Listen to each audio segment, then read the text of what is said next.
Ronnie's passion and ability to make what he's doing sound important is so effective that it feels like the music is like a life or death situation.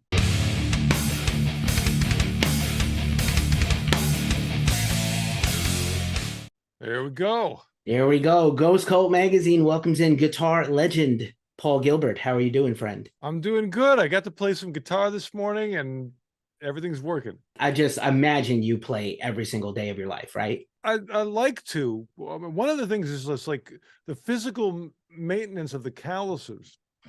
It's if I only have 5 minutes to play, like if I'm on family vacation or something, I'll just bring along a little travel guitar. I'll just bend like crazy just to keep my skin, ready for the strings. Like that's my biggest fear is like the calluses going away. That's superpower is gone. Right on. This is random, but I want to lay this on you. I saw the King Crimson documentary last fall, and it really blew my mind. There's a little, Robert Fripp is incredible, but he's very buttoned up. And this documentary film guy got to really get him to open up eventually. And he said something really interesting. Fripp said he's like 76, 77, right? If I go one day without playing, I'm afraid I'm going to regress. In my whole life, he's been playing guitar since he's a teenager. He's been in bands for 50, 60 years. That just exploded my little brain. Well, there's definitely a kind of annoying sense of responsibility, as well as just the joy of playing. I don't think I don't look back and ruminate about like, oh, that one day in 1986 I got a cold and I couldn't play. But yeah, it's like a language. So if you go a whole day without speaking to anybody, you start to feel a little bit removed. And music and guitar is like a language to me, even if I'm just talking to myself. I can totally relate to that as a person that talks to themselves all the time. But also, I love that you said joy, right? Because that's the main thing here at this stage of your career when you've done so much that you can do records for the pure joy of it. And we're going to talk about the Dio album because it's so joyful. And I feel like it was done with such love and respect and admiration that it really blew me away.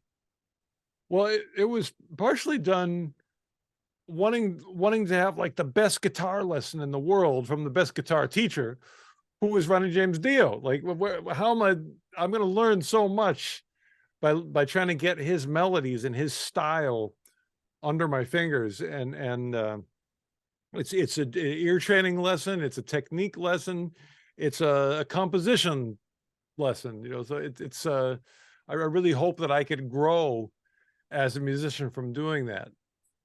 Right on. I like to say that many singers are like a piccolo flute, and Dio was a whole brass section unto himself, to put it in musical terms, right? He was so powerful, but also he was really nuanced. And I love that you really took the care to bring out all the little flavors and nuances with your leads, covering his vocals for those who should check. We'll link everything in the description for those who should check this album out. If you love Dio, if you love heavy metal, if you love Paul's work, you should definitely get this record. But I love all the little callbacks and nuances to stuff that not only the very true to the albums, but even live, Ronnie was so strong and consistent. And I love that you did that. Well, I did the live version of Kill the King, which of course that's from the Rainbow on Stage record, and that's first version I heard of that song. I used to play it in the band when I was about 15, and that was our opening number. Like when we hit the stage, we opened with Kill the King, and that was our best song. And years later I heard the studio version, and of course that's great too, but there's something about that live one that's just fiery and got a great energy to it. So I tried to focus on that one, and even recreate the ad libs that Ronnie did live. You can hear it. You can definitely hear it. I was lucky enough to see Ronnie live a couple of times in my life, and I weep for people who never did, because he was so great on record. And people, it's hard to do cover albums because people know these songs like the back of their hand. They know it like breathing. And so to honor them I feel like it's almost harder than an original album, because nobody knows the material till they hear it the first time. But how did you pick these songs? Because there's so many bangers across Ronnie's whole career. How did you whittle it down to this amount of songs? Yeah, I mean, it could have been a triple album, but of course, I'm a fan. I've been listening to Rainbow and Sabbath with Dio and the Dio solo stuff since I was a teenager. so I'm in a way, I'm, just picking my own favorites, but at the same time, I found, like, for example, there's some songs like Stargazer, Light in the Black, The Gates of Babylon that I really love, but I decided not to do those because they have long instrumental sections. And so I would choose to do like Man on the Silver Mountain, which has a shorter guitar solo, but features the vocals more. And that's the thing. I wanted to spend the majority of my time and mental effort on the Dio parts. I mean, I love the instrumental stuff. I mean, I love Blackmore, and the keyboard solos are cool. I thought about doing Terror Woman. It's got that whole keyboard intro. I thought that'd be cool to learn that on guitar, but I thought that's not my focus. My goal in this album is like spend time with Ronnie. And so some of the song choices that I made were because of that, and also allowed me to put more songs on the record, because the songs with long instrumental parts are long songs. So if I would have done those, I would have 8 songs instead of 12. Right. Some of those later era 90s and early aughts Dio solo records before he reunited in Heaven and Hell with the Sabbath guys have very long proggy metal passages, if you will, at least to me. Just one last thing before we move along. I did want to ask, as you talked so much about Ronnie, you also played all the instruments on this album except the drums. So I wanted to ask about that process. So Ronnie always played with just top tier caliber players. So did you get anything out of recreating those instrumental parts, the rhythms, the tones? How did you go about that? That was such a blast. When I was playing the rhythm guitar parts from all 3 players, Tony Iommi, Richie Blackmore, and Vivian Campbell, I got more goosebumps, the hair standing up on my arms. It was happening so often that I started to really take notice of it and wonder, like, why does music make your body do that? Of course, not all music does, but Ronnie's music in particular, I've never played a record where I've had the hair stand up so much. And I have a theory. I don't know if it's, a theory can be proven wrong, but my theory is that Ronnie's passion and ability to make what he's doing sound important is so effective that it feels like the music is like a life or death situation. Like it is that level of importance. It's not like, wasting away again in Margaritaville, where it's like, oh, I'm on the beach with my drink, like that could be a nice day, but it's not like life or death. Like I'm fighting the bear, and if I don't put all my energy into it, the bear's going to eat me. It's not that level of struggle, because that, an animal, that's like a cat. If the hair stands up on a cat, it's because it's physically feels threatened. Like this is life or death. And that was the thing. Like it felt like, Ronnie's able to put you into that mode. And, of course he always, it always wins, you live, but it's very dramatic in a good way. It's exciting music. And so that's what I got out of that. It was just like, I'm still interested to hear anybody else's theory about why the hair stands up. But boy, all I know is that it happened more than any other record I've ever done. And the bass parts are unbelievable. I learned so much. But bass players are geniuses of composition. It's like a song within a song. And Geezer, he would always play the middle note, which was surprising, because you think like Sabbath, that's heavy, they're going to play the low note. Geezer would always, if the song's in E, he wouldn't play the low E, he'd play like the middle E. If it's an A, he wouldn't play the open A, he'd go up to the 12th fret. And I'm going, what's going on? I never would have chosen that. But then I'm playing it and going like, this is the right choice. It sounds great. It sounds right. And then like the Craig Gruber stuff, Man on the Silver Mountain, that's like a disco bass line. It's like, I'm going, really? But then you put it in and it sounds perfect. And I stole that. Like now in my own songs, the first thing I go to, it's like, it works great. So I learned so much as a bass player. And then the Jimmy Bain stuff, it's just like, that was a physical workout. Just playing the Dio stuff is so physically demanding. I didn't know if I'd make it through the song. Without a doubt, that all tracks for me as a bassist, or a former retired bassist now in my journalism life. Let us quickly whiz through the track by track. I'd love to just get any of your thoughts or feelings on this album, each song, Doesn't have to be too detailed, but whatever you feel like sharing would mean a lot to us and our fans. Okay, well, So I got the list in front of me. Should I just I rattle them off? yeah, I'll give you the song and you rattle. Okay, How's that? sounds good. So the album kicks off, of course, with Neon Nights, the classic. Yeah. They're all Well, classics. yeah, that's for the first time I heard Ronnie and knew it was Ronnie. Like I got the album, read the liner notes, you know, learned there's a person in the world named Ronnie James Dio, and he sounds amazing. And you know, since that was the first track I heard, it's the first track I wanted to put on the album. And my responsibility as playing his parts on guitar, the first two notes, you know, the oh no, you know, on paper, like, oh, two notes, that can't be hard. But man, getting it right, you know, I mean, and you could take the 10 best heavy metal singers and all have them sing those two notes. Everybody's going to be great, but they're all going to sound a little different. So to me, like that's encapsulated in those opening two notes. It's like I've got to really bring my A game to this and somehow pour all the elements of expression in it and try to make it feel real.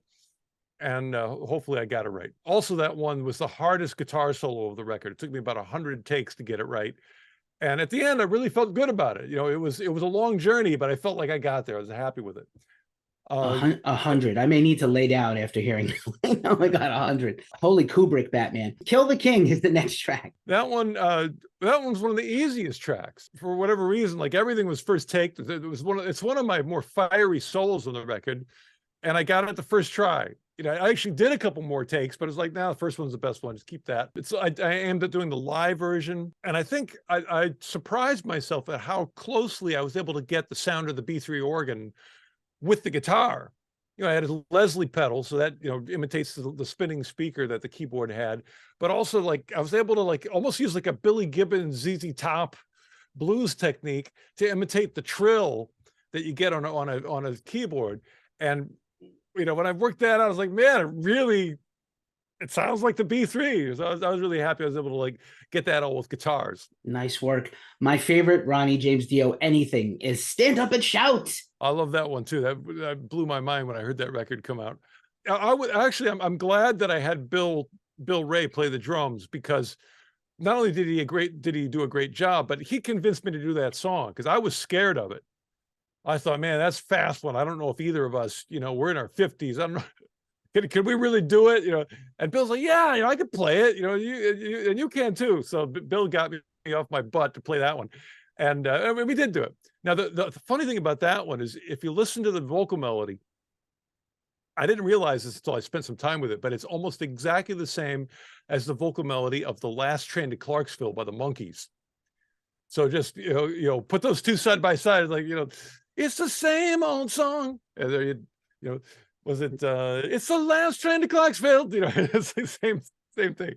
I mean, stranger things have happened. That's wild. I will definitely now have to check that out obsessively because I'm insane and I love Dio. Country Girl is next. A very underrated to me, Country Girl.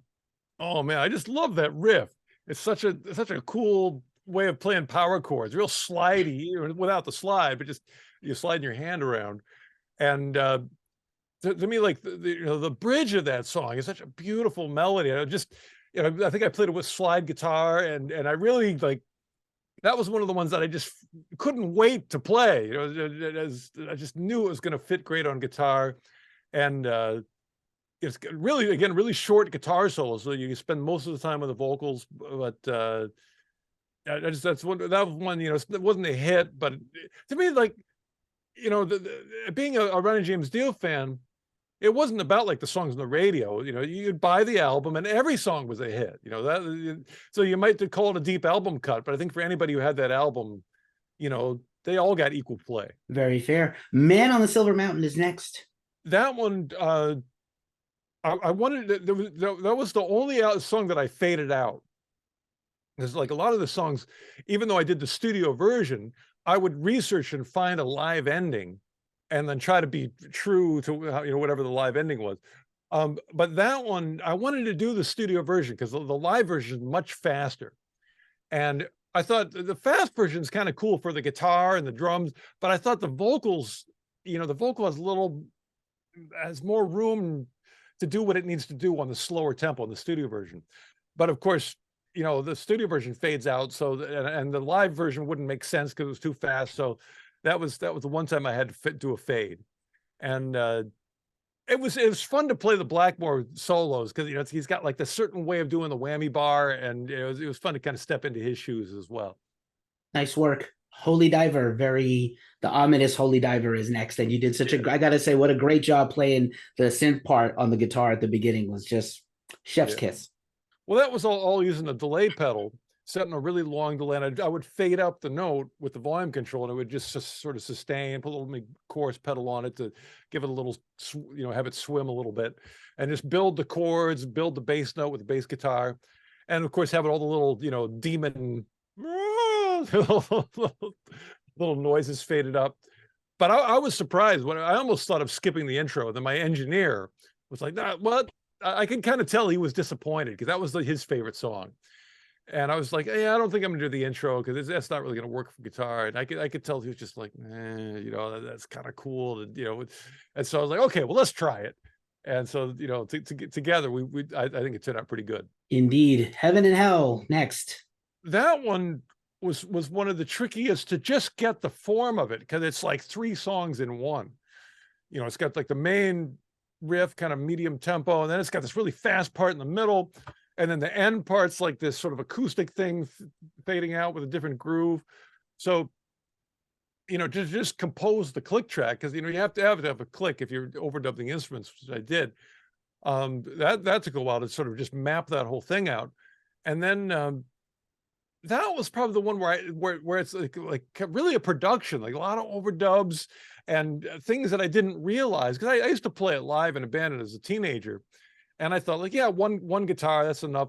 But when I really listened to it, I was like, there's so many cool little overdubs and production things and chords fading in and out, and you know, it's really an incredible incredible production. I tried to reproduce it as best I could. Right on. Long Live Rock and Roll is next. That was probably the first one that I really spent time, you know, developing how to play a vocal melody on guitar. I'd use that a lot at my online school as a lesson. You know, I'd say you just got to play like the 2 lines of the verse. You know,